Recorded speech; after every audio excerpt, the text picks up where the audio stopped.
प्रणेता परम पूज्य मुनि श्री एवं मुनि द्वय एवं समस्त सैनिकगण, सुधी समस्त सम्मानित विद्वद्गण एवं सुधी श्रोतागण। मेरा आलेख का विषय है कि आचार्य श्री विद्यासागर महाराज के राष्ट्रीय एवं शिक्षा जगत में जो योगदान है उसको लेकर के है। आज पूज्य मुनि श्री का जब सुबह प्रवचन हुआ तो सचमुच में उनका एक बहुत अच्छा, इतना बहुमुखी व्यक्तित्व आचार्य श्री का उन्होंने अपने अनुभवों के द्वारा प्रस्तुत किया। और विशेष करके मैं इसमें से आलेख में से प्रस्तुत करूंगा। एक दो बातें जरूर उनकी ऐसी बातें हैं जो सचमुच में हमें बड़ा हम सब गौरव का विषय है कि हमारे एक महान संत, राष्ट्र संत सही रूप में, अपने को कई लोग लिखते हैं राष्ट्र संत, किंतु अगर राष्ट्र संत सही रूप में है, मैं फिर नहीं कह सकता, तो हमारे आचार्य श्री,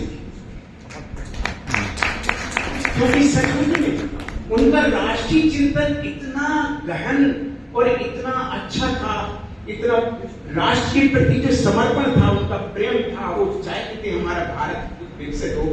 तो उनकी भावनाएं देखिए। मैं एक बात कहूंगा, मैंने आचार्य श्री पकोरा जी में विराजमान थे तो हमारे मन में बात आई कि हम आचार्य श्री से कहेंगे, इतने राजनेता, राष्ट्रपति, प्रधानमंत्री सब लोग आपके पास आते हैं, आप कुछ अपनी संस्कृति की या अपनी चीज की मांग करते हैं, कहें कि आपको कोई प्राकृतिक आदमी होना चाहिए, कहीं ये संस्थान होना चाहिए, आप करिए। तो मैंने उनसे कहा कि एक बार इंदिरा गांधी जी के पास, ये इंदिरा गांधी जी शंकराचार्य के पास गए, दक्षिण भारत के शंकराचार्य के पास गए।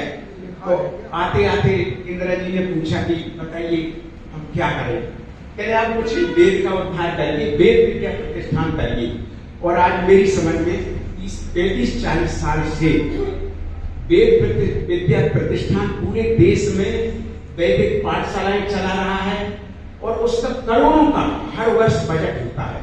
तो एक बहुत बड़ी देन उन्होंने दे दी। तो मैंने इसी आचार्य श्री से कहा आप भी कुछ कहिए, मगर आचार्य श्री तो आचार्य श्री थे, क्या कहे, उन्होंने एक अमित शाह जी आए उनके पास, गृह मंत्री, तो उन्होंने केवल राष्ट्र की बात की।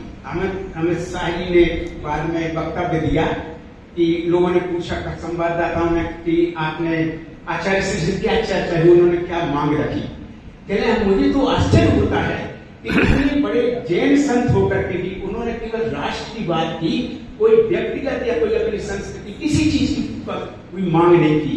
तो ये लगता है कि उनके मन में, उनके अंतःकरण में भारत के विकास की कितनी मांग।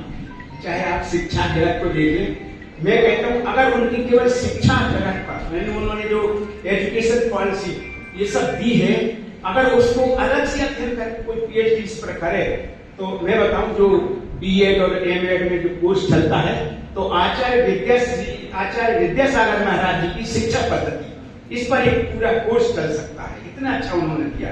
मैं केवल कुछ बातें उनकी प्रस्तुत कर रहा हूं। एक आस्था और विश्वास तथा अहिंसा, अनेकांतवाद, सर्वोदय, राष्ट्रीयता की भावना को बल देने वाले निर्गम आचार्य श्री ऐसे शिखर पुरुष थे जिनकी ओज और माधुर्यपूर्ण वाणी में ऋजुता, व्यक्तित्व में समता, जीवन में संयम, साधना की त्रिवेणी थी। आपके साधना में तेजस्वी जीवन को शब्दों की परिधि में बांधना कठिन है। हाँ, उसमें आह्वान करने की कोमल अनुभूतियां अवश्य शब्दातीत थे। उनका चिंतन फलक देश, काल, जाति, संप्रदाय सबसे दूर प्राणी मात्र को समाहित का नैतिक जीवन की प्रेरणा देता है। आपने नेमावर में सन 1997 में जब नेमावर में चातुर्मास विराजमान किया, उस समय उन्होंने कुछ संबोधन दिया था राष्ट्र के लिए। उन्होंने कहा हमारा भारत देश और संस्कृति युगों युगों से संपूर्ण विश्व में जगत गुरु के रूप में चिकित्सा, तकनीकी, विज्ञान, उद्योग और व्यापार के क्षेत्र में दुनिया के शीर्ष पर था। जब विश्व का बड़ा हिस्सा अज्ञान के अंधकार में डूबा था, तब भारत में ज्ञान, विज्ञान, तकनीकी और अध्यात्म का सूर्य दैदीप्यमान हो रहा था। इसका कारण क्या था? इतना सब क्यों विकास था हमारे यहाँ विद्याओं का? उसका कारण उन्होंने बताया, इसका कारण यहाँ की गुरुकुल शिक्षा पद्धति। एकमात्र घर घर में, गांव गांव में गुरुकुल थे और बच्चे आते थे, अपनी शिक्षा पद्धति, अपनी मूल विद्याओं को पढ़ते थे, मूल शास्त्रों को पढ़ते थे, चाहे वो जितने प्रकार की विद्या है, चाहे धनुर्विद्या है। देखिए, आपने पढ़े, सुना है, भी है, जानते भी हैं कि राजाओं अपने बेटों को, राजकुमारों को ऋषियों के पास भेजते थे। वो वहां युद्ध कला भी सीखते थे, धनुर्विद्या भी सीखते थे और कैसे राज्य का संचालन किया जाए ये सब भी सीखते थे। तो ये सब पद्धतियां हमारे जब अंग्रेजों का शासन आया, मेघाली की पद्धति आई, तब ये सारी की सारी लुप्त हो गई। तो ये उन्होंने उस समय में जो अनुभूति थी वो है कि यह देखिए, गुरुकुल पद्धति केवल कल्पना मात्र नहीं, अपितु यह फ्रांसीसी, अंग्रेजी, जर्मनी इतिहासकारों की रचनाओं और ब्रिटिश संसद में प्रस्तुत दस्तावेजों से स्पष्ट होता है। आप उसे पढ़ें तो अपनी संस्कृति, इतिहास पर गौरव होगा, प्रेरणा मिलेगी। भारत सदा से आयुर्वेद, वास्तुशास्त्र, इंजीनियरिंग, प्रबंधन, भूगोल, खगोल आदि सभी विद्याओं में समृद्ध है, रहा है हमेशा से। हम आपको बताएं, ये तो मैंने केवल पूरे भारत की बात की, आप केवल जैन साहित्य को देखें। आज भी यहाँ वो प्रोजेक्ट तो नहीं है, यहाँ Bhogilal Nehru institute of Indology में पाकिस्तान से आए हुए 25,000 हस्तलिखित ग्रंथ थे। मैं वहां भी निदेशक के रूप में रहा हूं 4-5 साल, तो मैंने वहां पे करीब कितने ज्योतिष के ऐसे अद्भुत ग्रंथ अभी पढ़े हुए हैं, कोई उसका संपादन नहीं हुआ। अनेक प्राकृत के ग्रंथ थे। अगर उन विद्याओं को क्या है कि हम आधुनिक पद्धतियों में इतने डूब गए हैं कि हम अपने बच्चों को, हम यहाँ पे सब श्रेष्ठी वर्ग को भी कहते हैं कि देखिए, उनके पास धन की कमी नहीं है। अगर इन विद्याओं में पढ़ाते हैं, विद्याओं को पढ़ाते हैं, तो उनकी जीवन में क्या पूरी जीवन बदल जाता है और एक अलग पहचान होती है। आप उसको एक श्रेष्ठी बना रहे, कितने लोग उनको जानेंगे, मगर ये आप एक विद्वान विशेष विद्या का ज्ञाता बना लेते हैं, तो ये समझ लीजिए दुनिया में उसका नाम होगा, दुनिया में उसका योगदान होगा, उससे कितनी समृद्धि बढ़ेगी अपनी विद्याओं में। तो ये सब चीजें हैं। तो उन्होंने और आचार्य श्री ने शिक्षा के 4 सूत्र दिए थे, शिक्षा के उद्देश्यों के।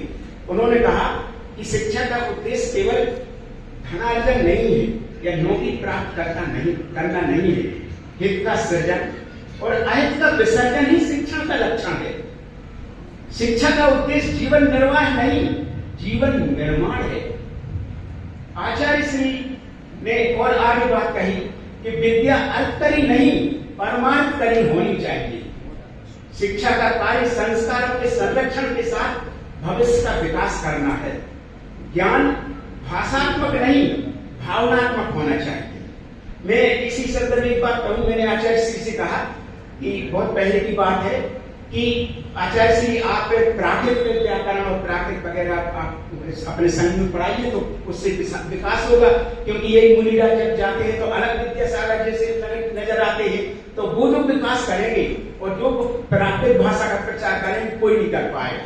तो उन्होंने कहा कि देखो, हम व्याकरण अलग से नहीं पढ़ाते, प्राकृत की हो चाहे किसी भाषा की हो चाहे संस्कृत की हो, हम शास्त्र पढ़ाते हैं और शास्त्रों के माध्यम से ही वो विद्या, वो भाषा और वो व्याकरण सीख जाते हैं। हम उसका उदाहरण सागर जी महाराज जी को दे देते हैं कि उन्होंने कोई व्याकरण नहीं पढ़ी मेरी समझ में, मगर ज्ञान हो गया पढ़ते पढ़ते।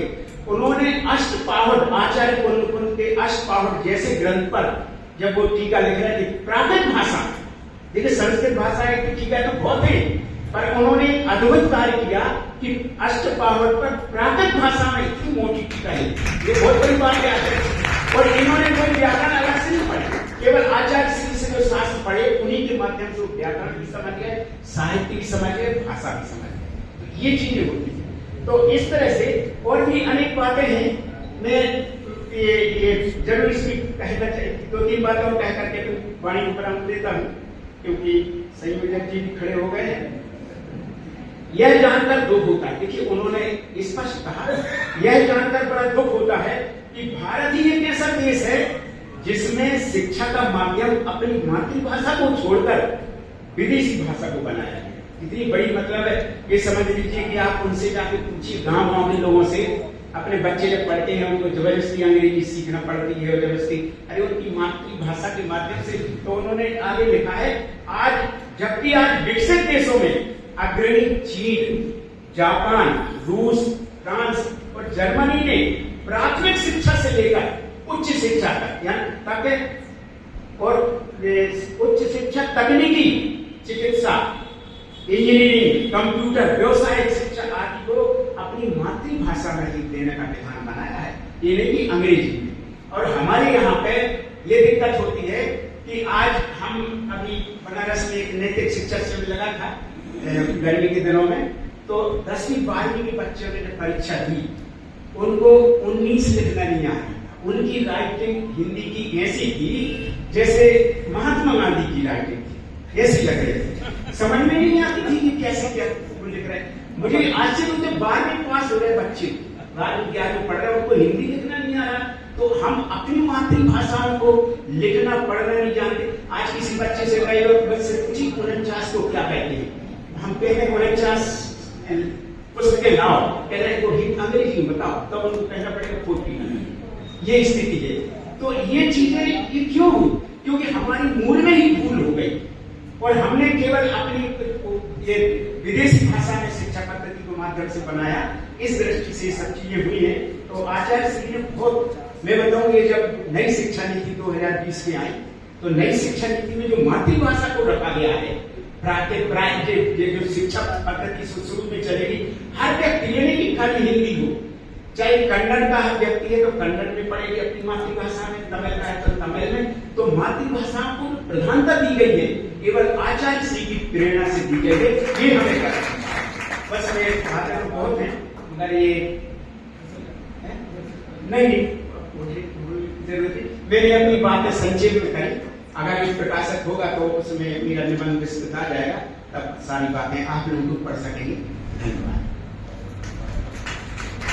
बहुत बहुत धन्यवाद डॉक्टर साहब, आपने बिल्कुल समय सीमा के अंदर ही अपनी बात कही है। आपका बहुत बहुत आभार। अगले वक्त